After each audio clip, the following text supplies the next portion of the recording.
এই ভাত ডালটা দেখতে খেতে খেতে খেতে খেতে খেতে খেতে খেতে খেতে বড় হয়েছে।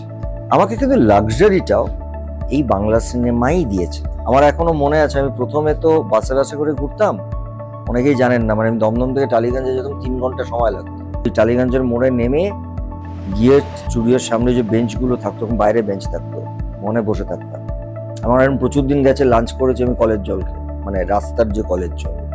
এই ঘটনাগুলো খুব কম মানুষ জানে, কিন্তু আমার বিরিয়ানিটাও কিন্তু এনারাই খাইয়েছে।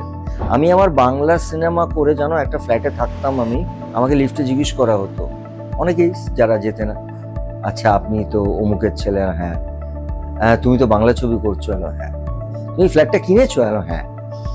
আচ্ছা, মানে তুমি বাংলা ছবি করো, আর কিছু করো? না। না, মানে বাংলা ছবি করে তুমি এই ফ্ল্যাটটা কিনেছো? শুধু বাংলা ছবি করেই আমি এই ফ্ল্যাটটা কিনেছি, কারণ এইটা আমার গর্ব।